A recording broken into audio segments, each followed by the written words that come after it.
संसार का सत्य अपने अनुभव से जानें। हम अक्सर सुनते हैं कि ज्ञानी महात्मा हैं, वे सारे संसार का सत्य जानते हैं।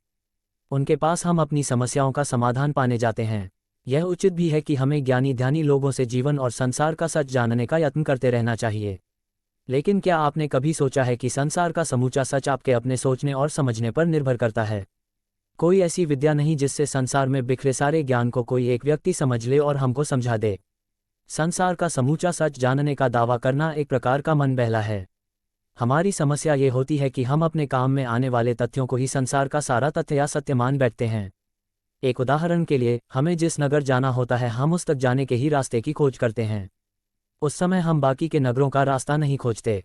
उस खास यात्रा के समय वह शहर ही हमारे जीवन का अंतिम और परम सत्य होता है। इसी तरह जब हम जीवन के किसी काल में किसी समस्या के समक्ष होते हैं, तब उस समस्या से पार पाना ही हमारा जीवन सत्य होता है।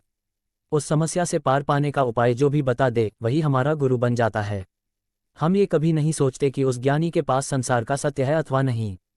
इस संसार के सत्य को समझने के लिए हमें अपने अनुभव से जानने का प्रयत्न करना होगा। एक समय की बात है, महात्मा बुद्ध से उनके शिष्य आनंद ने प्रार्थना करते हुए उनसे संसार के सत्य को समझने का आग्रह किया। भगवान बुद्ध कुछ देर मौन रहे।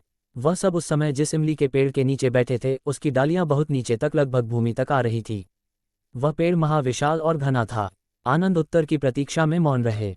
कुछ देर बाद महात्मा बुद्ध ने हाथ उठाकर उस महाविशाल इमली के पेड़ की एक छोटी सी टहनी से कुछ पत्तियां तोड़कर अपनी मुट्ठी में बंद कर ली और आनंद से बोले, आनंद, यह महान वृक्ष संसार के समान है और मेरी मुंह में बंद ये कुछ छोटी छोटी पत्तियां मेरा सांसारिक ज्ञान है। इस संसार को समझना किसी एक के बस की बात नहीं। इसे हम सबको हर पीढ़ी और हर युग में समझने का यत्न करना होगा।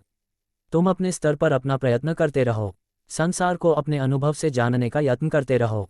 जितना तुम स्वयं जानोगे वही संसार का वास्तविक ज्ञान होगा। बाकी सब केवल उपदेश होता है। बुद्ध ने स्वीकार किया कि वे पूरे संसार का ज्ञान नहीं रखते, इसीलिए वे महात्मा और महान थे। हमें भी अपने अपने अनुभव से संसार का सत्य पाने के लिए प्रयत्न करते रहना होगा। कोई और हमें जीवन और संसार के सत्य से परिचित करवा ही नहीं सकता। हाँ, हमें बुलावा देकर भटका अवश्य सकता है। इस पर विचार, मनन और चिंतन अवश्य कीजिएगा।